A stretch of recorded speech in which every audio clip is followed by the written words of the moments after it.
Oh, the wonders of Stevie Wonder. We talked to Small Creeps Day vocalist Noel McCalla, who was also in Manfred Mann's Earth Band and toured with Sniffin' the Tears for a while. I'm John Beaudin from Rocky Street Music. Our job on this channel is not just to present interviews to you of people you may really be familiar with. Those are the interviews that get a lot of the hits. We know that drama gets a lot of hits. We don't go looking for that, but at the same time, part of the criteria of this channel is also to remind you there are other great singers whom you may not have heard of. Noel McCalla is quite well known in the UK, but not completely. He was the lead vocalist, as I mentioned, for Mike Rutherford's first solo album, Small Creeps Day. I fell in love with his voice. Always wanted to interview him, and a few months ago I did. We're finally presenting this to you now. He replaced Chris Thompson in Manfred Mann's Earth Band as the lead singer. And yes, he was in concert singing Blinded by the Light. We'll have a clip on that coming up real soon. But I really wanted to present this clip to you of Noel talking about a singer that's influenced many, Stevie Wonder. Oh, gosh. Well, as much as the radio played it to start off with, as much it was aired as far as on the BBC channels that were available over here, which is, channels were limited at the time.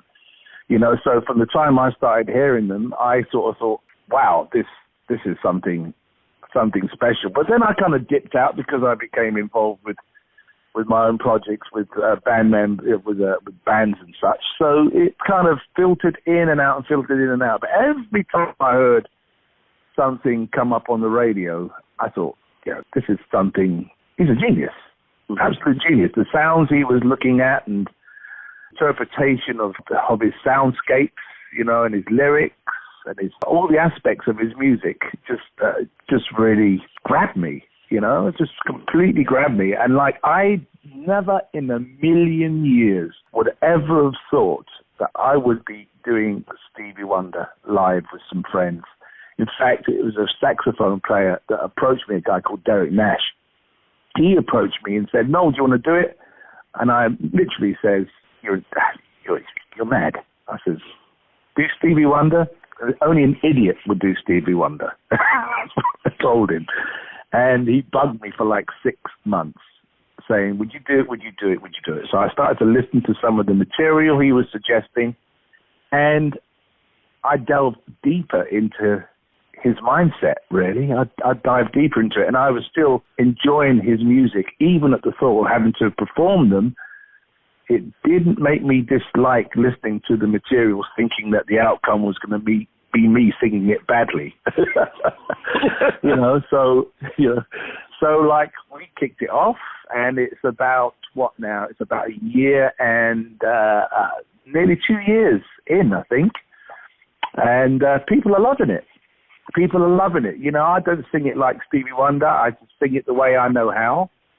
We're a 6-piece band, so we're not a 10, 15-piece band with the big show. We're just doing it. We're putting our own jazz into it. We're putting our own funk into it.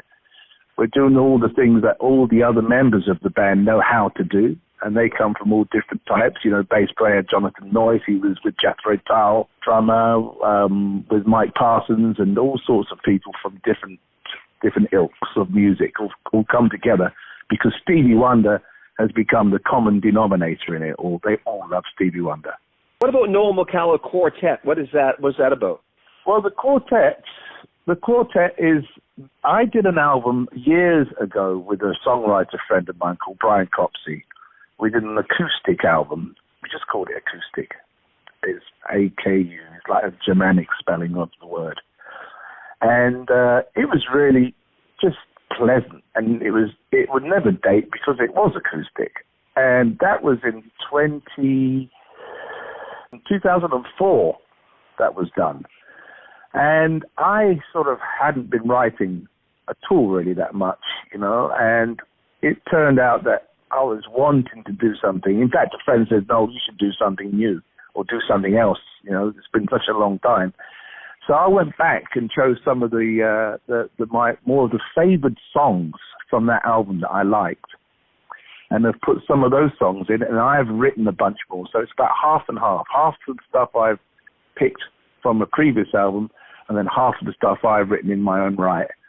And I've sort of just put it all together on I've recorded it, and I just want to see it out the way with. I just want to get it done. I don't care whether it succeeds. Mm-hmm. You know, that's not the reason why I've done it. I've done it to kind of get that thing off my shoulder. You know, it's just something I felt I needed to do. Yeah. So I've just got on with it and recorded it. And I'm doing the same with a bit of a gospel album as well.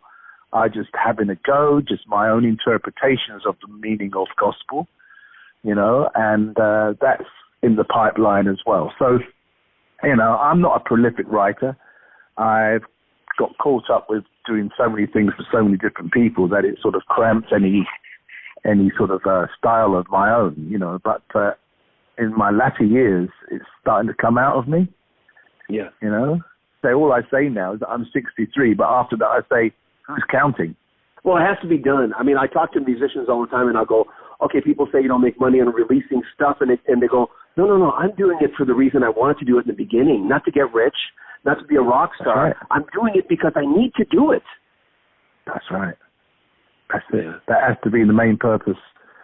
You know, that's why I'm still doing it, because the things I do is because I still have kind of managed to maintain a love for doing it. You know, not through trying to achieve anything except for just my own well-being. It's all about my well-being and, you know, how people perceive me, family, friends, you know, associates, all that sort of stuff. If you can't keep on to that, then, you know, it can be quite sad, really. People's careers kind of change. That's why I sometimes feel some of the large name bands who try to recapture their youth. Why did they do it? You know, why did they do it? Because I think some of the successful bands, the fans just want to hear them do what's in their heart to do, what they would like to do. Yeah. Not what it is that they were successful doing all those years back. By the way, you're probably one of the most alive musicians I've talked to in a long time as far as having that fervor and that excitement about music, but you sound like you're hitting the ground running and you're loving this and you're going, what happens if I press this? And you still have that curiosity in your mind, which is great. Well, thank you. I try to keep it that way. You know, I don't know what it is that's causing me to do it. I think it's maybe what I said earlier. I think he's doing it from a place of, I am not making music in order to be rich. Right. I'm making music to have riches. Yeah. That's the difference. I think to have your own mindset, have those bodily riches. They're more worthwhile, and they'll last a lot longer. Yeah. Than anything else you might have, because there's going to come a point where, you know, that doesn't mean much anymore. But like the riches that mean more than diamonds and pearls, you know, I think that's what I try to hold on to. We'll have more from the great Noel McCalla coming up next week. Remember, purchase a t-shirt, help support this channel. It helps us hire students to edit these videos. We're getting them out to you a lot faster now because we have these students. And how do we pay them? All the proceeds from t-shirt sales goes to them. They need the money as well. They're just young students. A lot of them are film students, and they're editing our interviews. So please purchase a t-shirt. There's a lot of new designs. There'll be a link in the description of this video. Make sure you comment on our video, subscribe to our channel, and share our videos. If you're in a music group on Facebook and any of these videos fit in that group, please share them. Share them with your friends. I'm John Beaudin from Rock History Music.